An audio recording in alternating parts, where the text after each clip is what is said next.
أعوذ بالله من الشيطان الرجيم. بسم الله الرحمن الرحيم. يا أيها الناس اتقوا ربكم الذي خلقكم من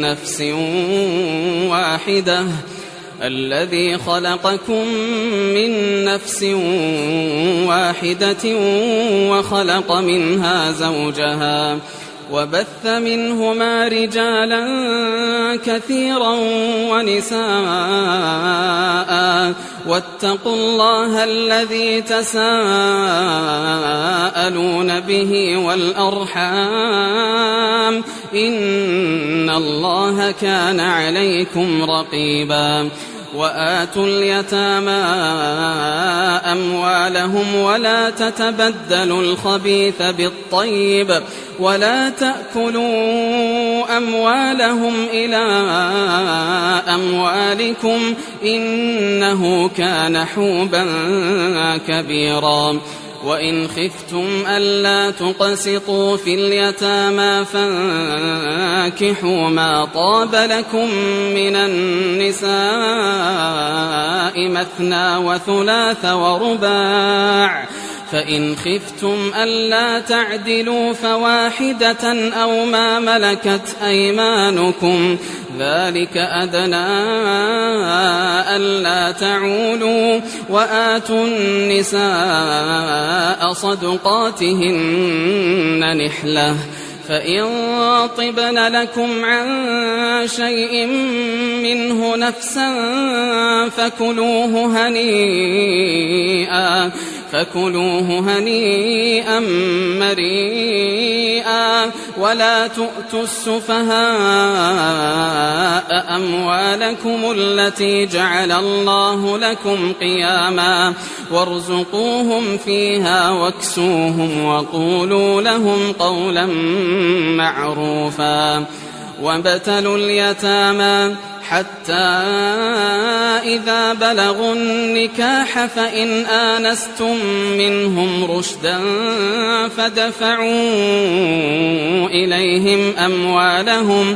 فدفعوا إليهم أموالهم ولا تأكلوها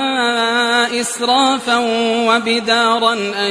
يكبروا ومن كان غنيا فليستعفف ومن كان فقيرا فليأكل بالمعروف فإذا دفعتم إليهم أموالهم فأشهدوا عليهم وكفى بالله حسيبا للرجال نصيب مما ترك الوالدان والأقربون وللنساء نصيب مما ترك الوالدان والأقربون مما قل منه أو كثر نصيبا مفروضا وإذا حضر القسمة أولو القربى واليتامى والمساكين فارزقوهم منه وقولوا لهم قولا معروفا وليخشى الذين لو تركوا من خلفهم ذرية ضعافا خافوا عليهم فليتقوا الله وليقولوا قولا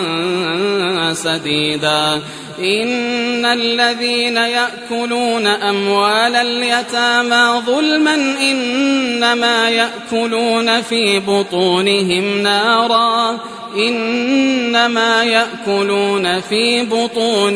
نارا وسيصلون سعيرا يوصيكم الله في أولادكم للذكر مثل حظ الأنثيين فإن كن نساء فوق 2 فلهن ثلثا ما ترك وإن كانت واحدة فلها النصف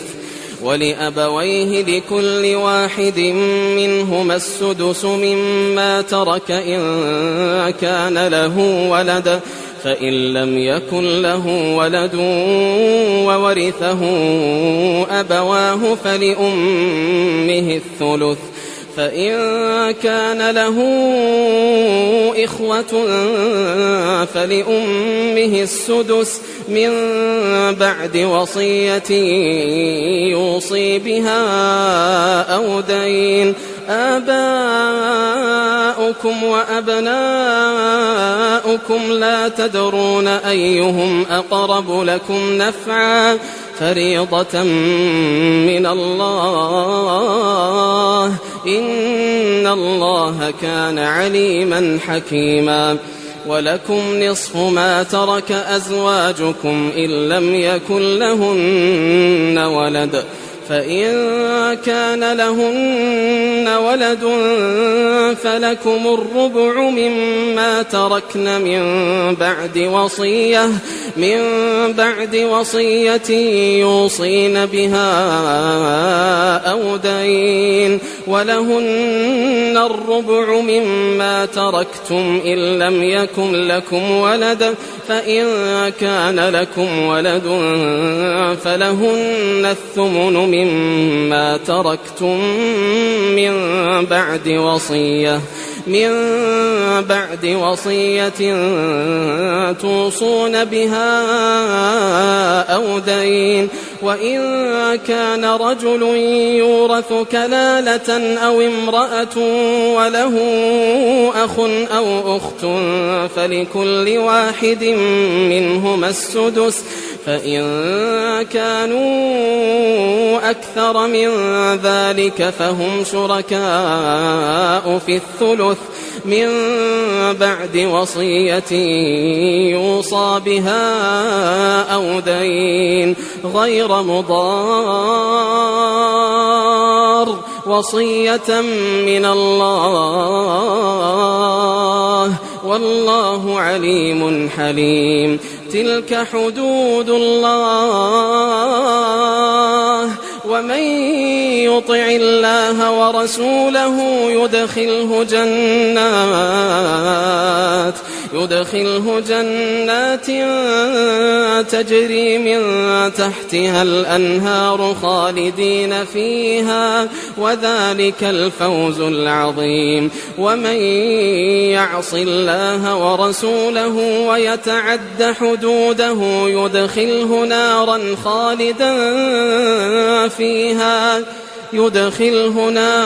خالدا فيها وله عذاب مهين. واللاتي يأتين الفاحشة من نسائكم فاستشهدوا عليهن 4 منكم، فإن شهدوا فأمسكوهن في البيوت حتى يتوفاهن الموت أو يجعل الله لهن سبيلا. واللذان يأتيانها منكم فآذوهما، فإن تابا وأصلحا فأعرضوا عنهما إن الله كان توابا رحيما. إنما التوبة على الله للذين يعملون السوء بجهالة ثم يتوبون من قريب فأولئك يتوب الله عليهم وكان الله عليما حكيما. وليست التوبة للذين يعملون السيئات حتى إذا حضر أحدهم الموت قال إني تبت الآن، ولا الذين يموتون وهم كفار أولئك أعتدنا لهم عذابا أليما. يا أيها الذين آمنوا لا يحل لكم أن ترثوا النساء كرها ولا تعضلوهن ولا تعضلوهن لتذهبوا ببعض ما آتيتموهن إلا أن يأتين بفاحشة مبينة وعاشروهن بالمعروف فإن كرهتموهن فعسى أن تكرهوا شيئا ويجعل الله فيه خيرا كثيرا وإن أردتم استبدال زوج مكان زوج وآتيتم إحداهن قنطارا فلا تأخذوا منه شيئا أتأخذونه بهتانا وإثما مبينا وكيف تأخذونه وقد أفضى بعضكم إلى بعض وأخذن منكم ميثاقا غليظا ولا تنكحوا ما نكح آباؤكم من النساء إلا ما قد سلف إنه كان فاحشة ومقتا وساء سبيلا حرمت عليكم أمهاتكم وبناتكم وأخواتكم وعماتكم وخالاتكم وبنات الأخ وبنات الأخت وأمهاتكم اللاتي أرضعنكم وأخواتكم من الرضاعة وأمهات نسائكم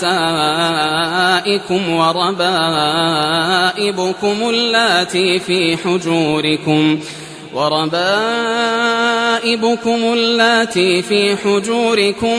من نسائكم اللاتي دخلتم بهن فإن لم تكونوا دخلتم بهن فلا جناح عليكم وحلائل أبنائكم الذين من أصلابكم وأن تجمعوا بين الأختين إلا ما قد سلف إن الله كان غفورا رحيما والمحصنات من النساء إلا ما ملكت أيمانكم كتاب الله عليكم وأحل لكم ما وراء ذلكم أن تبتغوا بأموالكم محصنين غير مسافحين فما استمتعتم به منهن فآتوهن أجورهن فريضة ولا جناح عليكم فيما تراضيتم به من بعد الفريضة إن الله كان عليما حكيما ومن لم يستطع منكم طولا أن ينكح المحصنات المؤمنات فمما ملكت أيمانكم من فتياتكم المؤمنات والله أعلم بإيمانكم بعضكم من بعض فانكحوهن بإذن أهلهن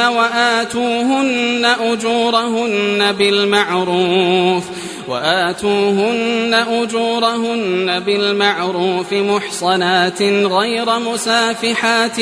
ولا متخذات أخدان فإذا أحصن فإن أتين بفاحشة فعليهن نصف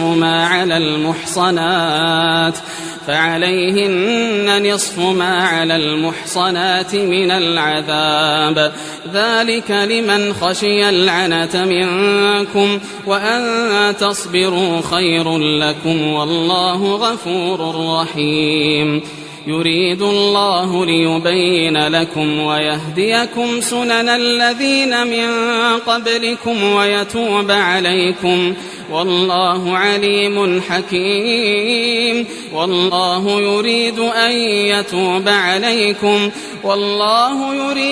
يتوب عليكم ويريد الذين يتبعون الشهوات أن تميلوا ميلا عظيما يريد الله أن يخفف عنكم وخلق الإنسان ضعيفا يا أيها الذين آمنوا لا تأكلوا أموالكم بينكم بالباطل إلا أن تكون تجارة عن تراض منكم ولا تقتلوا أنفسكم إن الله كان بكم رحيما ومن يفعل ذلك عدوانا وظلما فسوف نصليه نارا وكان ذلك على الله يسيرا إن تجتنبوا كبائر ما تنهون عنه نكفر عنكم سيئاتكم وندخلكم مدخلا كريما ولا تتمنوا ما فضل الله به بعضكم على بعض للرجال نصيب مما اكتسبوا وللنساء نصيب مما اكتسبن واسألوا الله من فضله إن الله كان بكل شيء عليما ولكل جعلنا موالي مما ترك الوالدان والأقربون والذين عقدت أيمانكم فآتوهم نصيبهم إن الله كان على كل شيء شهيدا الرجال قوامون على النساء بما فضل الله بعضهم على بعض وبما أنفقوا من أموالهم فالصالحات قانتات حافظات للغيب بما حفظ الله واللاتي تخافون نشوزهن فعظوهن واهجروهن في المضاجع واضربوهن فإن أطعنكم فلا تبغوا عليهن سبيلا إن الله كان عليا كبيرا وإن خفتم شقاق بينهما فبعثوا حكما من أهله وحكما من أهلها إن يريدا إصلاحا يوفق الله بينهما إن الله كان عليما خبيرا واعبدوا الله ولا تشركوا به شيئا وبالوالدين إحسانا وبذي القربى واليتامى والمساكين والجار ذي القربى والجار الجنب والصاحب بالجنب وابن السبيل وما ملكت أيمانكم إن الله لا يحب من كان مختالا فخورا الذين يبخلون ويأمرون الناس بالبخل ويكتمون ما آتاهم الله من فضله وأعتدنا للكافرين عذابا مهينا والذين ينفقون أموالهم رئاء الناس ولا يؤمنون بالله ولا باليوم الآخر ومن يكن الشيطان له قرينا فساء قرينا وماذا عليهم لو آمنوا بالله واليوم الآخر وأنفقوا مما رزقهم الله وكان الله بهم عليما إن الله لا يظلم مثقال ذرة وإن تك حسنة يضاعفها ويؤت من لدنه أجرا عظيما فكيف إذا جئنا من كل أمة بشهيد وجئنا بك على هؤلاء شهيدا يومئذ يود الذين كفروا وعصوا الرسول لو تسوى بهم الأرض ولا يكتمون الله حديثا يا أيها الذين آمنوا لا تقربوا الصلاة وأنتم سكارى حتى تعلموا ما تقولون ولا جنبا إلا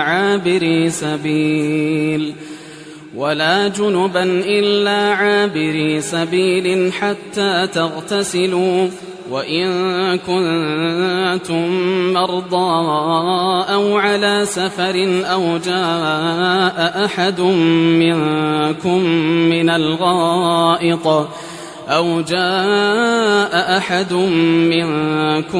من الغائط أو لامستم النساء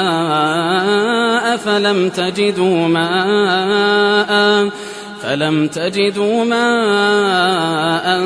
فتيمموا صعيدا طيبا فامسحوا بوجوهكم وأيديكم إن الله كان عفوا غفورا ألم تر إلى الذين أوتوا نصيبا من الكتاب يشترون الضلالة ويريدون أن تضلوا السبيل والله أعلم بأعدائكم وكفى بالله وليا وكفى بالله نصيرا من الذين هادوا يحرفون الكلم عن مواضعه ويقولون سمعنا وعصينا واسمع غير مسمع وراعنا ليا بألسنتهم وطعنا في الدين ولو أنهم قالوا سمعنا وأطعنا واسمع وانظرنا لكان خيرا لهم وأقوم ولكن لعنهم الله بكفرهم فلا يؤمنون إلا قليلا يا أيها الذين أوتوا الكتاب آمنوا بما نزلنا مصدقا لما معكم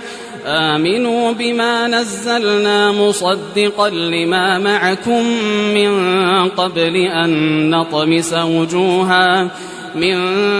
قبل أن نطمس وجوها فنردها على أدبارها أو نلعنهم كما لعنا أصحاب السبت وكان أمر الله مفعولا إن الله لا يغفر أن يشرك به ويغفر ما دون ذلك لمن يشاء ومن يشرك بالله فقد افترى إثما عظيما ألم تر إلى الذين يزكون أنفسهم بل الله يزكي من يشاء ولا يظلمون فتيلا انظر كيف يفترون على الله الكذب وكفى به إثما مبينا ألم تر إلى الذين أوتوا نصيبا من الكتاب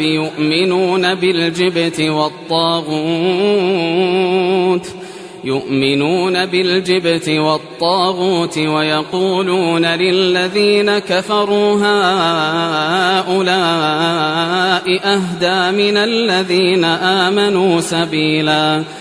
أولئك أولئك الذين لعنهم الله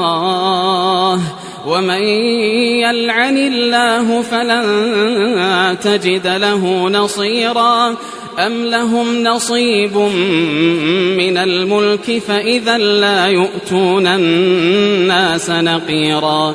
أم يحسدون الناس على ما آتاهم الله من فضله فقد آتينا آل إبراهيم الكتاب والحكمة وآتيناهم ملكا عظيما فمنهم من آمن به ومنهم من صد عنه وكفى بجهنم سعيرا إن الذين كفروا بآياتنا سوف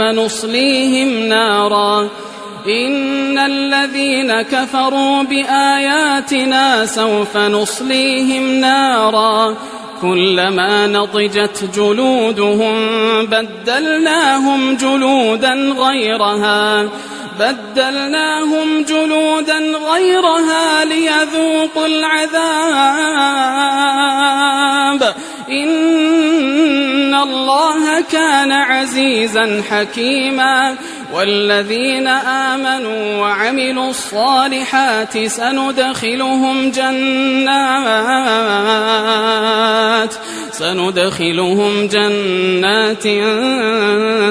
تجري من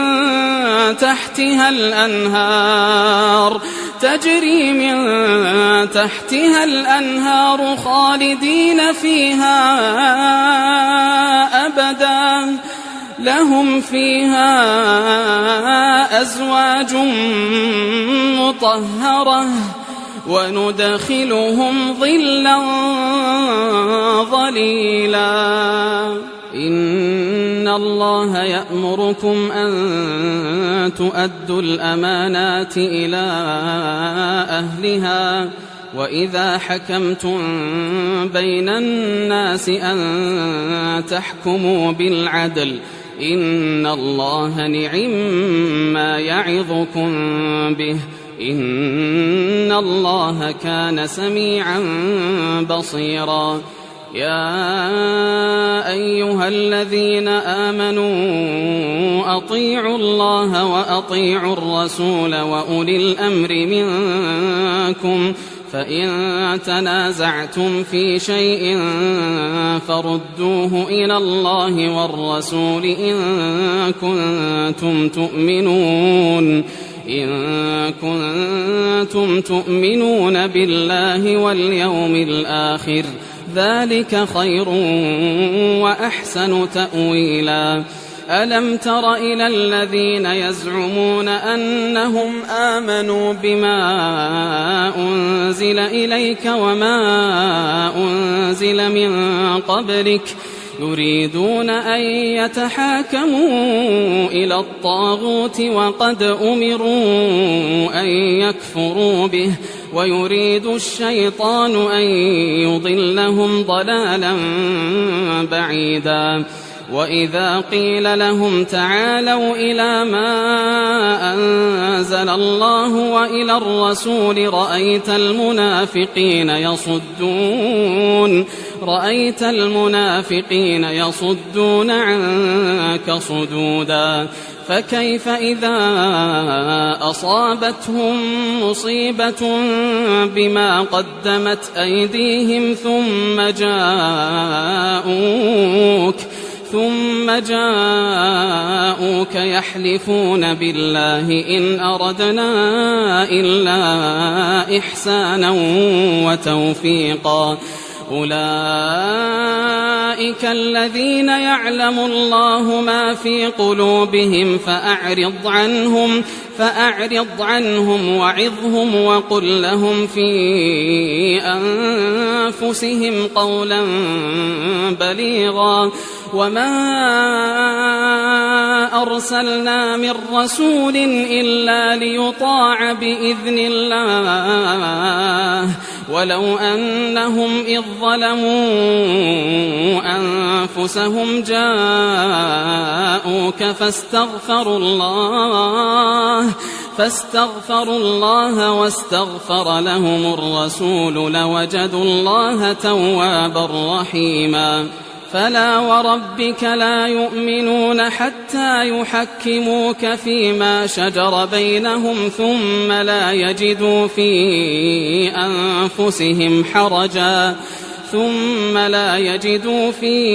أنفسهم حرجا مما قضيت ويسلموا تسليما ولو أنا كتبنا عليهم أن اقتلوا أنفسكم أو اخرجوا من دياركم ما فعلوه إلا قليل منهم ولو أنهم فعلوا ما يوعظون به لكان خيرا لهم وأشد تثبيتا وإذا لآتيناهم من لدنا أجرا عظيما ولهديناهم صراطا مستقيما ومن يطع الله والرسول فأولئك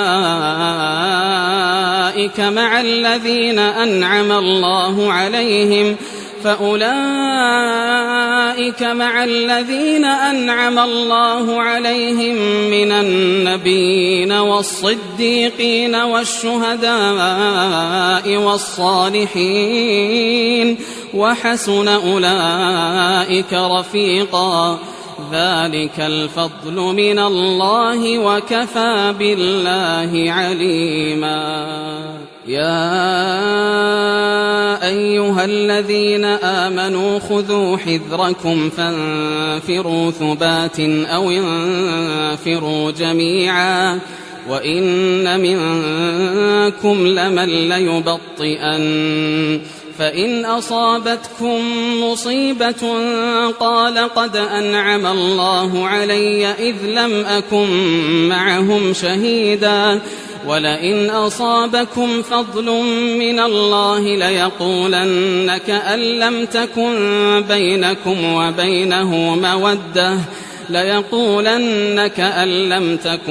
بينكم وبينه مودة يا ليتني كنت معهم فأفوز فوزا عظيما فليقاتل في سبيل الله الذين يشرون الحياة الدنيا بالآخرة ومن يقاتل في سبيل الله فيقتل أو يغلب فسوف نؤتيه أجرا عظيما وما لكم لا تقاتلون في سبيل الله والمستضعفين من الرجال والنساء والولدان الذين يقولون ربنا أخرجنا من هذه القرية الظالم أهلها واجعل لنا من لدنك وليا واجعل لنا من لدنك نصيرا الذين آمنوا يقاتلون في سبيل الله والذين كفروا يقاتلون في سبيل الطاغوت فقاتلوا أولياء الشيطان إن كيد الشيطان كان ضعيفا ألم تر إلى الذين قيل لهم كفوا أيديكم وأقيموا الصلاة وآتوا الزكاة فلما كتب عليهم القتال إذا فريق منهم يخشون الناس كخشية الله أو أشد خشية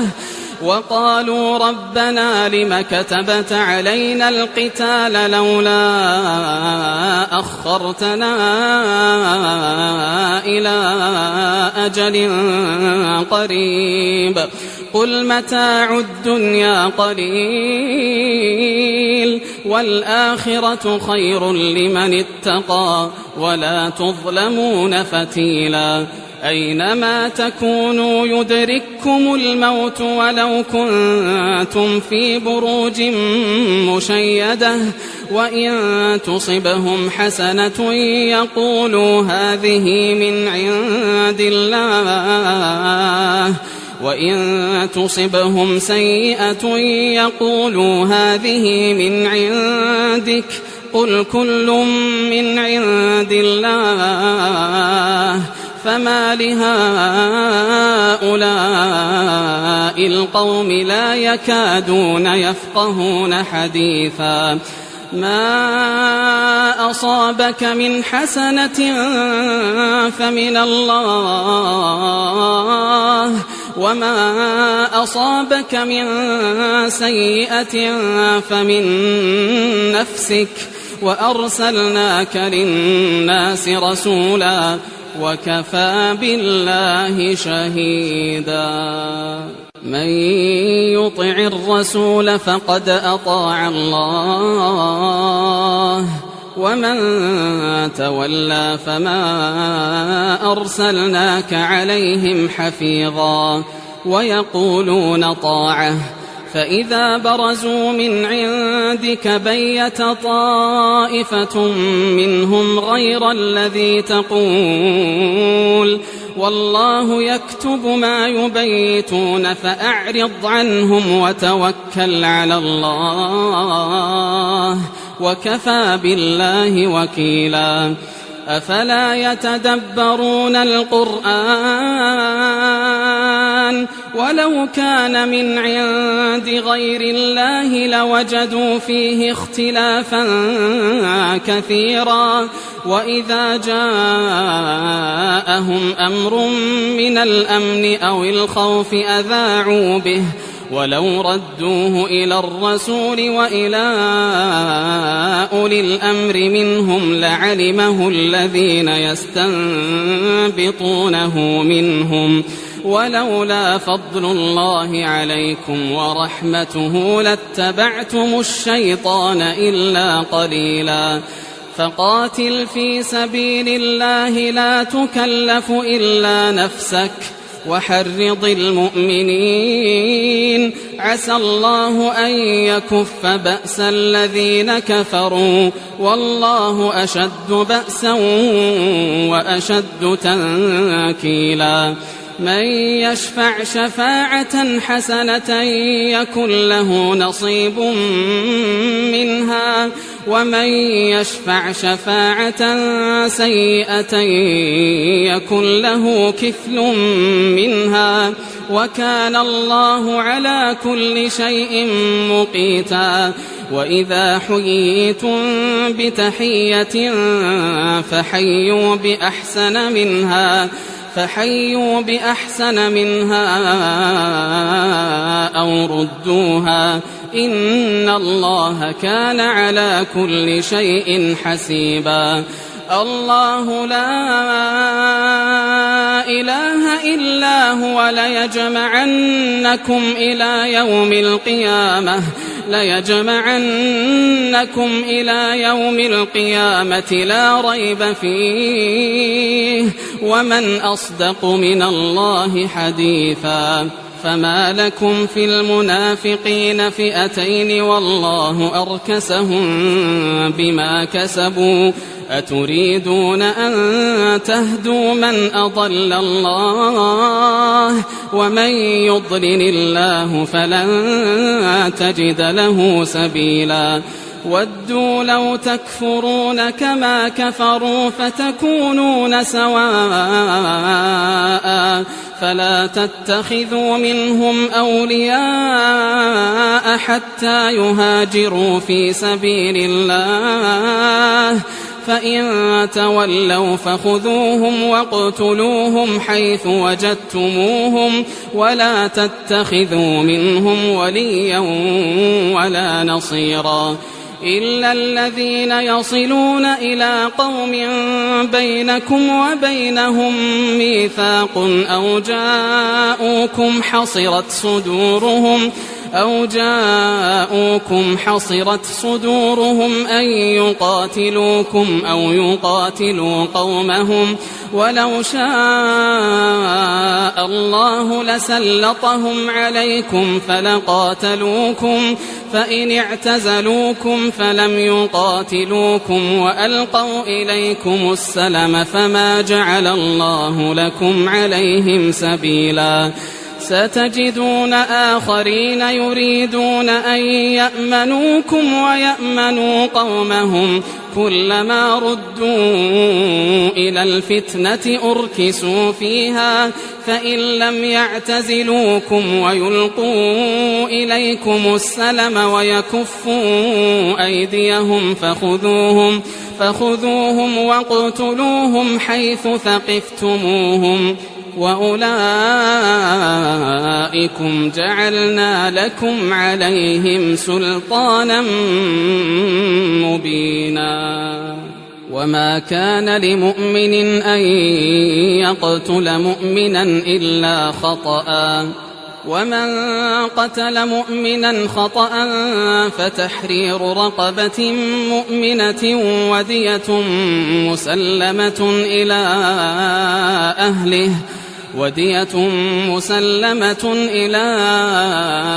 أهله إلا أن يصدقوا فإن كان من قوم عدو لكم وهو مؤمن فتحرير رقبة مؤمنة وإن كان من قوم بينكم وبينهم ميثاق فدية مسلمة إلى أهله وتحرير رقبة مؤمنة فمن لم يجد فصيام شهرين متتابعين توبة من الله وكان الله عليما حكيما ومن يقتل مؤمنا متعمدا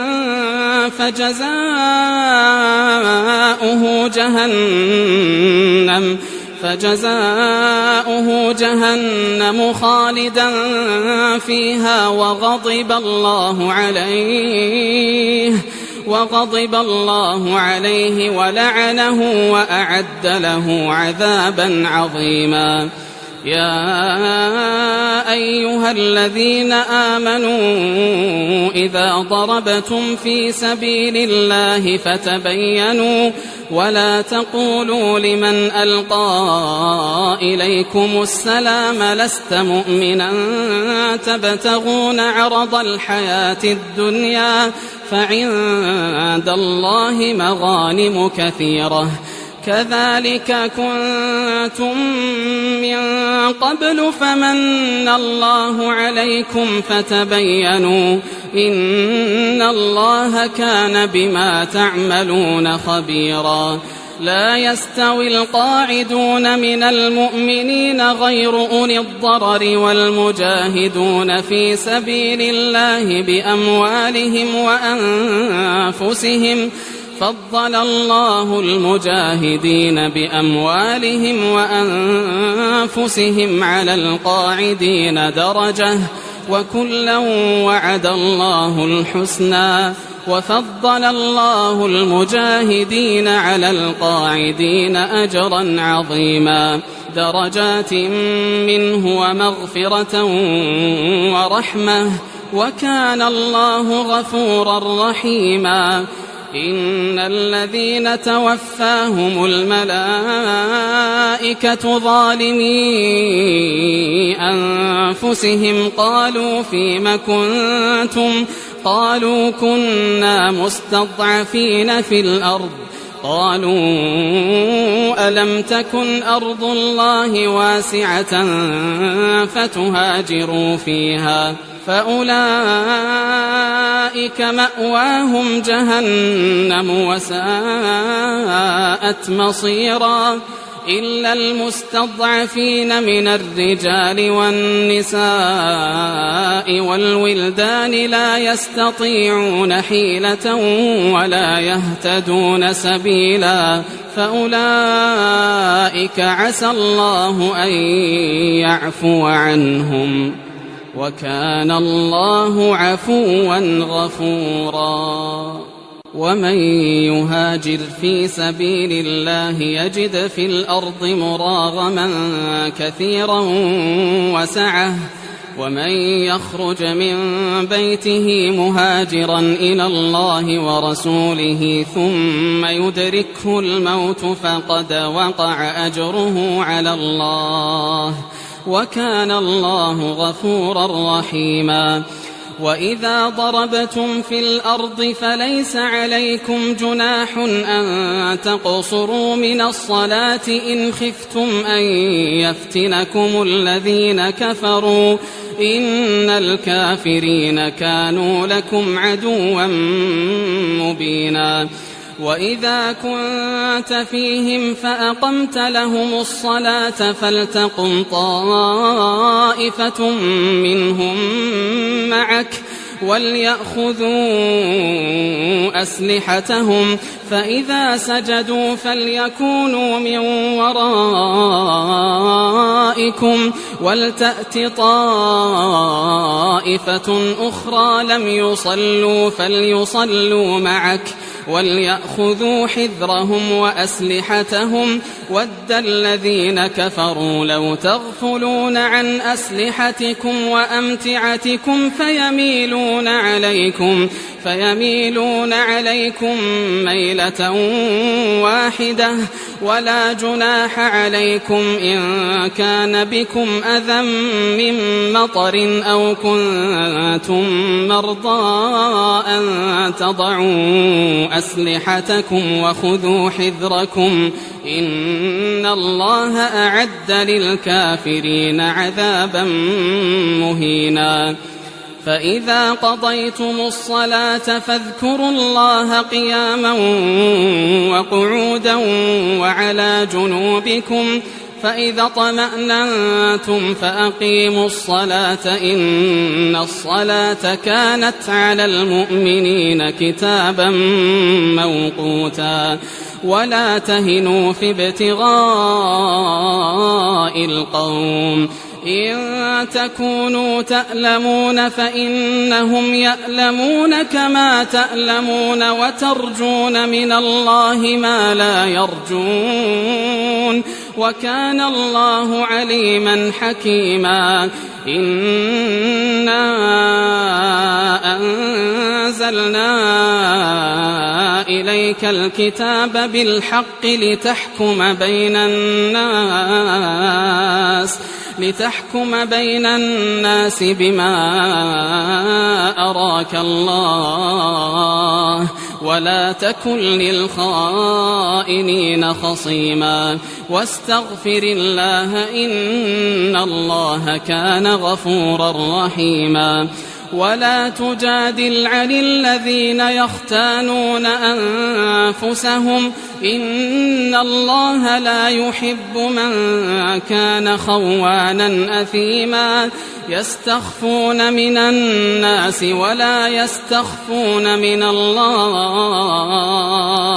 ولا يستخفون من الله وهو معهم إذ يبيتون ما لا يرضى من القول وكان الله بما يعملون محيطا ها أنتم هؤلاء جادلتم عنهم في الحياة الدنيا فمن يجادل الله عنهم يوم القيامة أم من يكون عليهم وكيلا ومن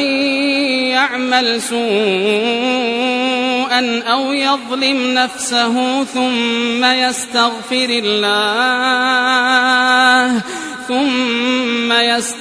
الله يجد الله غفورا رحيما ومن يكسب إثما فإنما يكسبه على نفسه وكان الله عليما حكيما ومن يكسب خطيئة أو إثما ثم يرم به بريئا فقد احتمل بهتانا وإثما مبينا ولولا فضل الله عليك ورحمته لهم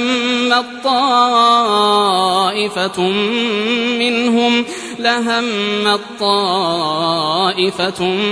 منهم أن يضلوك وما يضلون إلا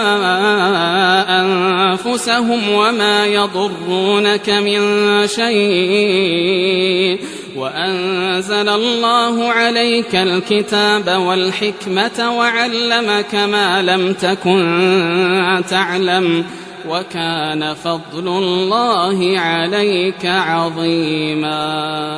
لا خير في كثير من نجواهم إلا من أمر بصدقة أو معروف أو إصلاح بين الناس ومن يفعل ذلك ابتغاء مرضات الله فسوف نؤتيه أجرا عظيما ومن يشاقق الرسول من بعد ما تبين له الهدى ويتبع غير سبيل المؤمنين نوله ما تولى ونصله جهنم وساءت مصيرا إن الله لا يغفر أن يشرك به ويغفر ما دون ذلك لمن يشاء ومن يشرك بالله فقد ضل ضلالا بعيدا إن يدعون من دونه إلا إناثا وإن يدعون إلا شيطانا مريدا لعنه الله وقال لأتخذن من عبادك نصيبا مفروضا ولأضلنهم ولأمنينهم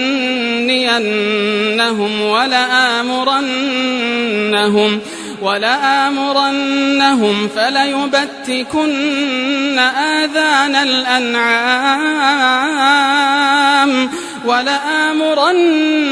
فليبتكن آذان الأنعام ولآمرنهم فليغيرن خلق الله ومن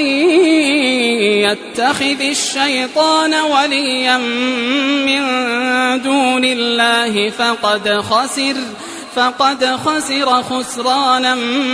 مبينا يعدهم ويمنيهم وما يعدهم الشيطان إلا غرورا أولئك مأواهم جهنم ولا يجدون عنها محيصا والذين آمنوا وعملوا الصالحات سندخلهم جنات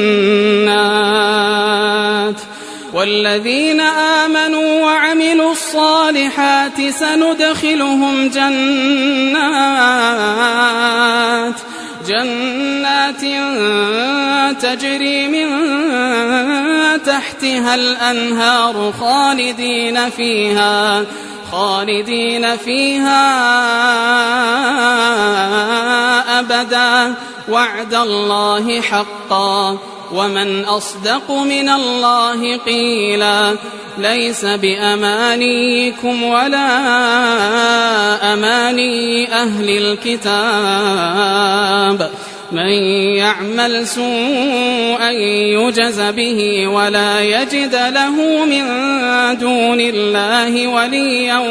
ولا نصيرا ومن يعمل من الصالحات من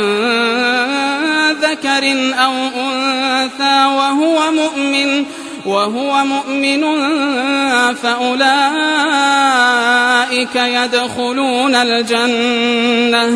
فأولئك يدخلون الجنة ولا يظلمون نقيرا ومن أحسن دينا ممن أسلم وجهه لله وهو محسن واتبع ملة إبراهيم حنيفا واتخذ الله إبراهيم خليلا ولله ما في السماوات وما في الأرض وكان الله بكل شيء محيطا ويستفتونك في النساء قل الله يفتيكم فيهن وما يتلى عليكم في الكتاب في يتامى النساء اللاتي لا تؤتونهن ما كتب لهن وترغبون أن تنكحوهن والمستضعفين من الولدان وأن تقوموا لليتامى بالقسط وما تفعلوا من خير فإن الله كان به عليما وإن امرأة خافت من بعلها نشوزا أو إعراضا فلا جناح عليهما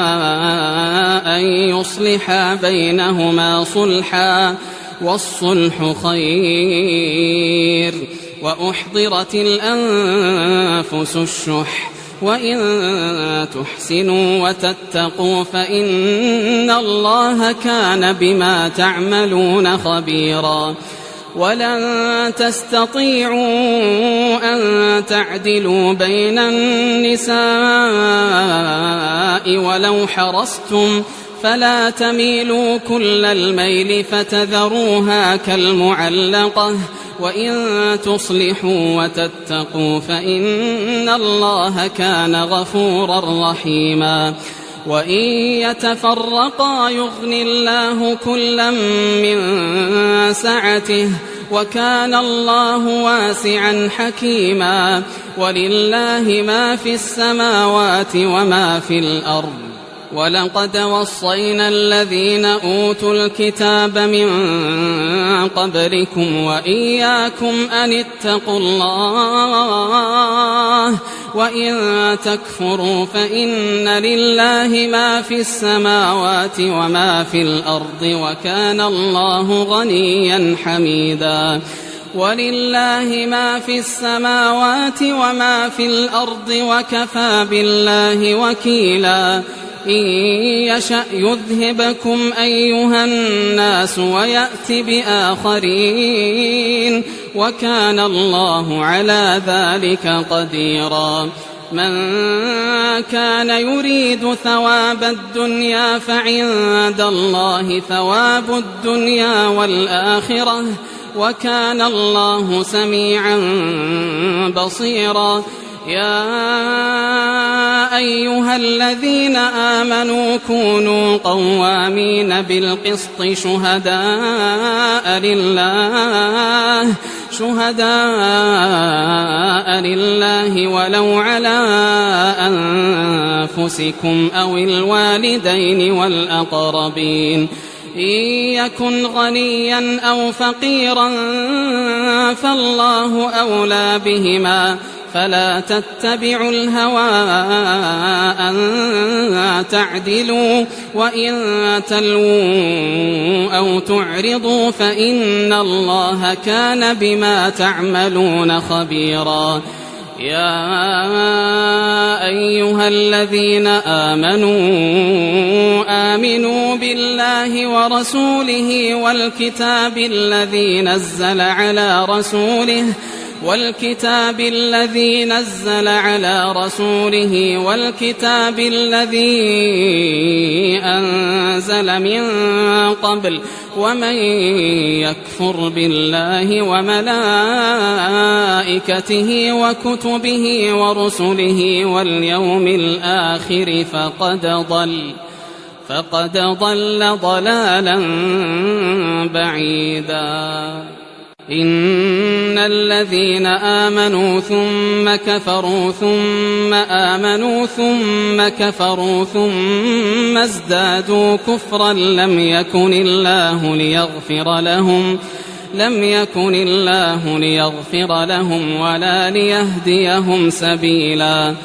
بشر المنافقين بأن لهم عذابا أليما. الذين يتخذون الكافرين أولياء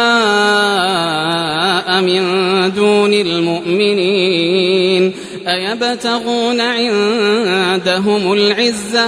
فإن العزة لله جميعا. وقد نزل عليكم في الكتاب أن إذا سمعتم آيات الله يكفر بها ويستهزأ بها فلا تقعدوا معهم حتى يخوضوا في حديث غيره إنكم إذا مثلهم إن الله جامع المنافقين والكافرين في جهنم جميعا. الذين يتربصون بكم فإن كان لكم فتح من الله قالوا ألم نكن معكم وإن كان للكافرين نصيب قالوا ألم نستحوذ عليكم ونمنعكم من المؤمنين فالله يحكم بينكم يوم القيامة ولن يجعل الله للكافرين على المؤمنين سبيلا. إن المنافقين يخادعون الله وهو خادعهم وإذا قاموا إلى الصلاة قاموا كسالى يراءون الناس ولا يذكرون الله إلا قليلا مذبذبين بين ذلك لا إله هؤلاء ولا إله هؤلاء ومن يضلل الله فلن تجد له سبيلا. يا أيها الذين آمنوا لا تتخذوا الكافرين أولياء من دون المؤمنين أتريدون أن تجعلوا لله عليكم سلطانا مبينا. إن المنافقين في الدرك الأسفل من النار ولن تجد لهم نصيرا إلا الذين تابوا وأصلحوا واعتصموا بالله وأخلصوا دينهم لله فأولئك مع المؤمنين وسوف يؤتي الله المؤمنين أجرا عظيما. ما يفعل الله بعذابكم إن شكرتم وآمنتم وكان الله شاكرا عليما. لا يحب الله الجهر بالسوء من القول إلا من ظلم وكان الله سميعا عليما. إن تبدوا خيرا أو تخفوه أو تعفو عن سوء فإن الله كان عفوا قديرا. إن الذين يكفرون بالله ورسله ويريدون أن يفرقوا بين الله ورسله ويقولون نؤمن ببعض ونكفر ببعض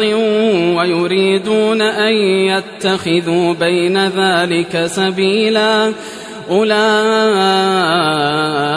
هم الكافرون حقا وأعتدنا للكافرين عذابا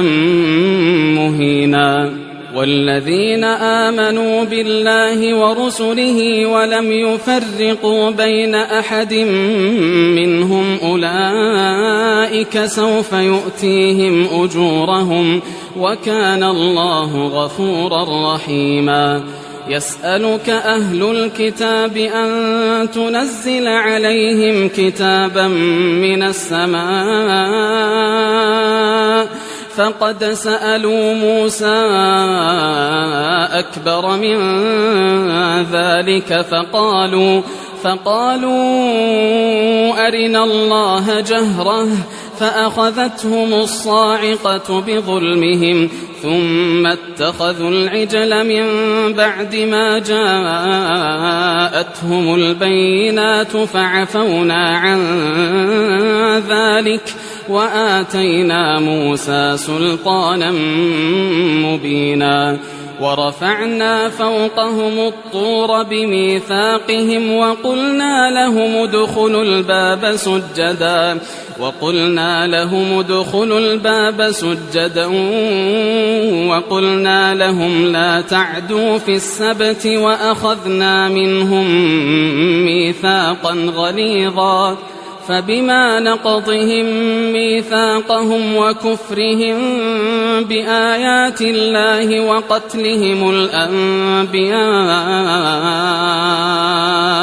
وقتلهم الأنبياء بغير حق وقولهم قلوبنا غلف بل طبع الله عليها بكفرهم فلا يؤمنون إلا قليلا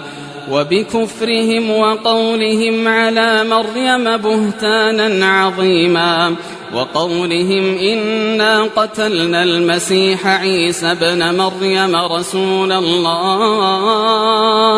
وما قتلوه وما صلبوه ولكن شبه لهم وإن الذين اختلفوا فيه لفي شك منه ما لهم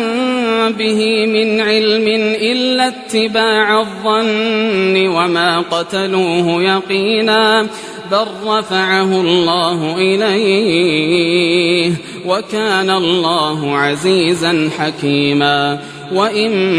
من أهل الكتاب إلا ليؤمنن به قبل موته ويوم القيامة يكون عليهم شهيدا فبظلم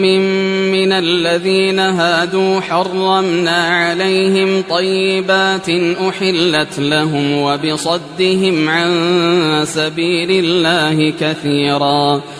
وأخذهم الربا وقد نهوا عنه وأكلهم أموال الناس بالباطل وأعتدنا للكافرين منهم عذابا أليما لكن الراسخون في العلم منهم والمؤمنون يؤمنون بما أنزل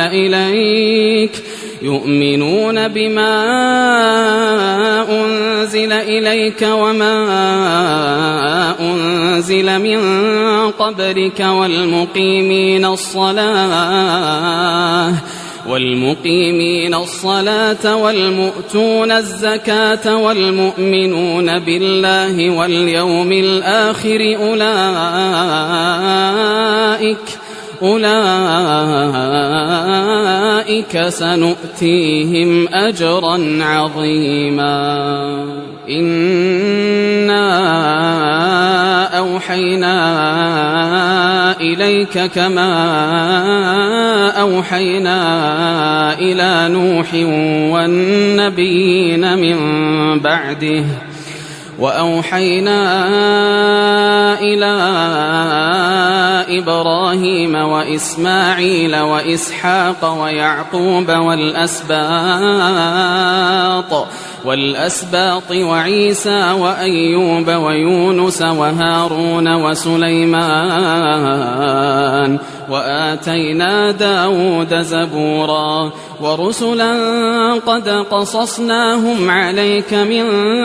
قبل ورسلا لم نقصصهم عليك وكلم الله موسى تكليما رسلا مبشرين ومنذرين لئلا يكون للناس على الله حجة بعد الرسل وكان الله عزيزا حكيما لكن الله يشهد بما أنزل إليك أنزله بعلمه والملائكة يشهدون وكفى بالله شهيدا إن الذين كفروا وصدوا عن سبيل الله قد ضلوا ضلالا بعيدا إن الذين كفروا وظلموا لم يكن الله ليغفر لهم ولا ليهديهم طريقا إلا طريق جهنم خالدين فيها أبدا وكان ذلك على الله يسيرا يا أيها الناس قد جاءكم الرسول بالحق من ربكم فآمنوا خيرا لكم وإن تكفروا فإن لله ما في السماوات والأرض وكان الله عليما حكيما يا أهل الكتاب لا تغلوا في دينكم ولا تقولوا على الله إلا الحق إنما المسيح عيسى ابن مريم رسول الله وكلمته ألقاها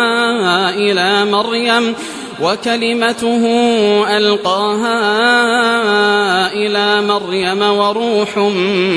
منه فآمنوا بالله ورسله ولا تقولوا ثلاثة انتهوا خيرا لكم إنما الله إله واحد سبحانه أن يكون له ولد له ما في السماوات وما في الأرض وكفى بالله وكيلا لن يستنكف المسيح أن يكون عبدا لله ولا الملائكة المقربون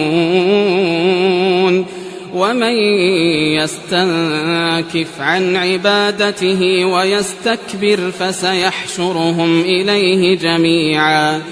فأما الذين آمنوا وعملوا الصالحات فيوفيهم أجورهم ويزيدهم من فضله وأما الذين استنكفوا واستكبروا فيعذبهم عذابا أليما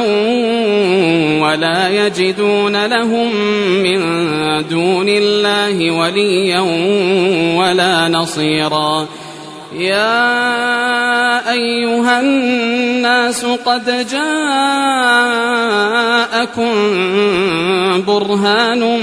من ربكم وأنزلنا إليكم نورا مبينا فأما الذين آمنوا بالله واعتصموا به فسيدخلهم في رحمة منه وفضل ويهديهم إليه صراطا مستقيما يستفتونك قل الله يفتيكم في الكلالة إن امرؤ هلك ليس له ولد وله أخت فلها نصف ما ترك وهو يرثها إن لم يكن لها ولد، فإن كانت اثنتين فلهما الثلثان مما ترك، وإن كانوا إخوة رجالا ونساء فللذكر مثل حظ